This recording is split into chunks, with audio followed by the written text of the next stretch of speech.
Hello friends, English language corridor में आपका पुनः एक बार स्वागत है। आज मैं आपको एक बहुत इंपॉर्टेंट टॉपिक और बहुत इंपॉर्टेंट कुछ फ्रेजेस बता रहा हूं। फ्रेज क्या होते हैं? ग्रुप ऑफ वर्ड्स होते हैं जिसमें वर्ब और सब्जेक्ट का कॉम्बिनेशन नहीं होता है, उसी को फ्रेज कहा जाता है। ये फ्रेज बोले जाते हैं, बहुत ही कॉमन चीज है, लेकिन इसको बहुत से लोग समझते नहीं हैं और इसके इस्तेमाल में अक्सर परेशान हो जाते हैं। तो इनमें परेशान होने के लिए नहीं, बल्कि आपको आज से बिल्कुल इनका आसान प्रयोग हो जाएगा कि किस तरीके से आप इसे आसान तरीके से प्रयोग कर सकते हैं। और अगर आप फ्लुएंट नहीं होते हैं तो आज जान लीजिए कि आज आप इन चीजों को सीख करके आपकी इंग्लिश में फ्लुएंसी आ जाएगी, आप अच्छे तरीके से इंग्लिश सीखेंगे। और आज आपको मैं केवल 10 जो है फ्रेजेस के बारे में बताऊंगा कि ये 10 फ्रेजेस कौन से हैं, बहुत इंपॉर्टेंट 10 फ्रेजेस हैं और उनका यूज भी बताता हूं। सबसे पहले देख लीजिए कि सबसे पहला इसका ये है, फ्रेज 1 है, हाउ इज इट गोइंग। तो use this instead of how are you, मतलब क्या चल रहा है। हाउ आर यू की जगह इसे इस्तेमाल किया जाता है। How is it going John, कैसे हो जान, या क्या चल रहा है। हाउ इज इट गोइंग, क्या कर रहे हो जान, या कैसे हो, इसमें सारी चीजें समाहित हो जाती हैं। तो ये हाउ इज इट गोइंग ये एक फ्रेज है। नेक्स्ट फ्रेज आता है, फ्रेज 2 आता है, आई एम गुड थैंक्स। ये कहां पे प्रयोग किया जाता है? Reply to how is it going, इसी का जो है जब रिप्लाई किया जाता है तो नेचुरली तरीके से इसका किया जाता है आई एम गुड थैंक्स। ये जोड़िए, यहां पे देखिए छूट गया एक line. How is it going का नेचुरल जवाब होता है, क्या होता है? I am good thanks and you, मैं ठीक हूं। अब इसका जवाब क्या देंगे? इसका example, I am good thanks and you, अब मैं ठीक हूं, धन्यवाद, और आप कैसे हैं। अगर इसका जवाब देते हैं तो ये इसका जवाब आएगा। फिर उसके बाद फ्रेज 3 आता है, what is up. What is अब इसका जो है इनफॉर्मल वे टू आस्क होता है, व्हाट इज हैपनिंग, मतलब क्या हो रहा है। तो इसको हम पूछते हैं व्हाट इज अप। ये इनफॉर्मल तरीका पूछने का है, क्या चल रहा है, व्हाट इज अप, ठीक ना। बहुत से सेंटेंसेस आते हैं, ये मैं फ्रेज की बात कर रहा हूं कि आप फ्रेज में शार्ट होता है। देखिए फ्रेज शार्ट होता है, इससे लैंग्वेज थोड़ा सा सुंदर बनती है। तो इस सुंदर लैंग्वेज के लिए इसको प्रयोग किया जाता है, व्हाट इज अप, क्या चल रहा है। इसको जो है, हे माइक, व्हाट इज अप, है माइक, क्या चल रहा है, ठीक ना। नेक्स्ट है, चौथा फ्रेज आ रहा है, not much you. Not much you, ये जो है reply to what is up का ही ये रिप्लाई दिया जाता है। रिप्लाई करने के लिए इसका प्रयोग किया जाता है, नॉट मच यू, है ना, नेचुरली होता है। व्हाट इज अप का जवाब दिया जाता है, नॉट मच यू, ज्यादा नहीं यार, मतलब बहुत अच्छा नहीं है, ठीक है। और तुम बताओ तुम कैसे हो, बहुत ठीक नहीं है, ठीक है, चल रहा है, बहुत अच्छा नहीं चल रहा है, बहुत अच्छा नहीं हो रहा है, मगर ठीक है, लेकिन तुम बताओ तुम्हारा क्या चल रहा है। फिर नेक्स्ट सेंटेंस आता है, नेक्स्ट फ्रेज आता है, that is awesome. That is awesome, ये क्या है? एक्सप्रेस जो है एक्साइटमेंट और हैप्पीनेस किया जाता है। दैट इज ऑसम, जब हम बहुत ज्यादा एक्साइटमेंट होते हैं और या बहुत ज्यादा खुश होते हैं तो उसको बताने के लिए किया जाता है, खुशी या एक्साइटमेंट दिखाने के लिए इसका प्रयोग किया होता है। यू गॉट द जॉब, अरे तुमने जॉब, दैट इज ऑसम, तुम्हें नौकरी मिल गई, ये तो शानदार है, बहुत खुशी की बात है। तो ये कहते हैं दैट इज ऑसम, बहुत शानदार है, बहुत खुशी हुई। फिर उसके बाद फ्रेज 6 आता है, नो वरीज, मत चिंता मत करो यार। देखिए use instead of it is okay और डोंट वरी, ये कहता है नो वरीज, शॉर्ट। देखिए do not worry, don't worry, ये जो बोलते हैं तो यहां पे नो वरीज शॉर्ट में इसको बोला जाता है। ये शॉर्ट फ्रेज है, आजकल की न्यू जनरेशन इसी को बोल रही है।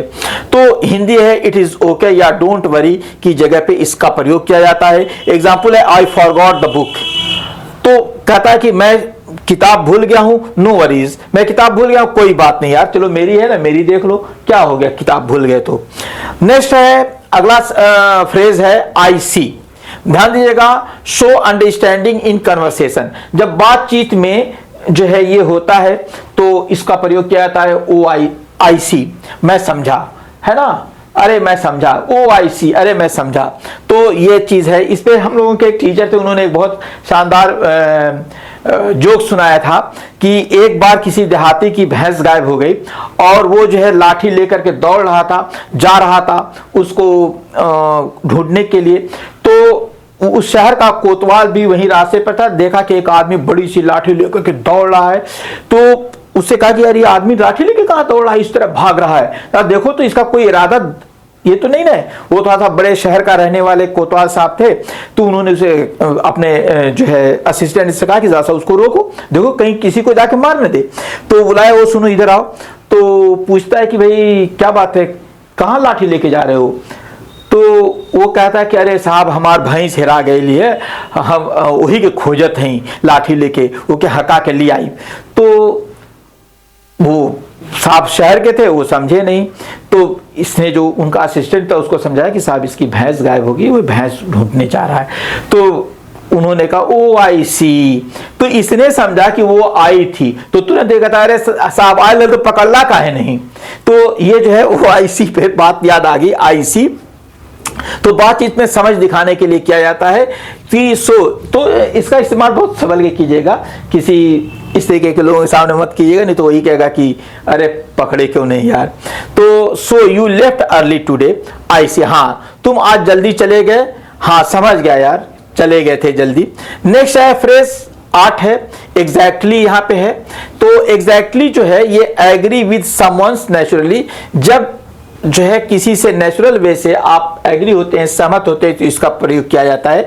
ये जो है किसी से नेचुरल तरीके से एग्री करने के लिए किया जाता है। एग्जाम्पल देख लीजिए, I think English is easy if you practice daily.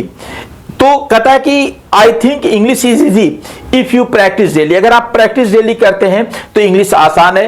Exactly तो यही कह रहा है, मुझे लगता है कि इंग्लिश आसान है अगर आप रोज प्रैक्टिस करें तो। बिल्कुल एग्जैक्टली में बिल्कुल इंग्लिश बहुत आसान है अगर आप प्रैक्टिस करते हैं, तो बिल्कुल आपने सही कहा कि इंग्लिश आसान है मगर आपको प्रैक्टिस करना पड़ेगा। नेक्स्ट फ्रेज आता है that makes sense, that make sense, ध्यान दीजिएगा। सो अंडरस्टैंडिंग लॉजिकली, जब लॉजिकली किसी चीज को आप समझते हैं तो इसका प्रयोग किया जाता है किसी बात को लॉजिकली समझने के लिए। We should start early to avoid traffic, हमको जो है वी शुड स्टार्ट अर्ली, हमको सवेरे निकलना चाहिए, टू अवॉइड ट्रैफिक, ट्रैफिक को अवॉइड करने के लिए अर्थात ट्रैफिक से बचने के लिए हमें सवेरे कहीं जाना चाहिए। दैट मेक सेंस, समझ गए ना, समझ में आता है ना। तुमको समझ में नहीं आता कि सवेरे निकलो, ऐसे बोलते हैं ना, तो समझ गए ना कि हमें जो है अगर ट्रैफिक से बचना है तो हमें सवेरे निकल जाना चाहिए। आखिरी आता है catch you later, catch you later, ये इनफॉर्मल वे है टू गुड बाय। जैसे आप जब किसी से विदा होते हैं तो नॉर्मली आप गुड बाय कहते हैं, तो ये इसका एक अलग तरीके से फॉर्म आया है कैच यू लेटर। तो इसमें ये क्या कहता है कि इनफॉर्मल तरीके से अलविदा कहने के लिए इसका प्रयोग किया जाता है। I have to go now, मुझे अब जाना है, अब मैं जाना चाहता हूं, I have to go now, अब मुझे जाना चाहता हूं। ओके, कैच यू लेटर, ठीक है बाद में मिलते हैं, है ना। कैच यू लेटर, ये मत समझिएगा इससे बाद में पकड़ लेंगे, नहीं, ये एक फ्रेज है कैच यू लेटर जिसका मतलब होता है बाद में मिलते हैं। तो ये जो है देखिए ये इंग्लिश फ्रेजेस थे। प्रैक्टिस These 10 phrases डेली, इनको रोज प्रयोग कीजिए, यू विल साउंड नेचुरल, और आपकी इंग्लिश अच्छी हो जाएगी, फ्लुएंट हो जाएगी, and confident in English conversation, आपके इंग्लिश कन्वर्सेशन में भी बढ़िया ये आएगा। इसी को हिंदी में भी मैंने लिख दिया है, आप इसको देखिए। तो दोस्तों इसी तरीके की वीडियोस पाने के लिए इंग्लिश लैंग्वेज कॉरिडोर को सब्सक्राइब कर लीजिए, आपको शानदार तरीके के वीडियो मिलते रहेंगे जो आपकी इंग्लिश को बहुत शानदार बनाएंगे, फ्लुएंसी पैदा करेंगे। तो मिलते रहेंगे इसी प्रकार के वीडियो में, आप चैनल को सब्सक्राइब कर लीजिए, बेल आइकन दबा लीजिए, और अगर आपको कोई भी प्रॉब्लम हो तो उसको कमेंट में कीजिए, मैं उसका आंसर या उस पर वीडियो जरूर दूंगा। Thank you.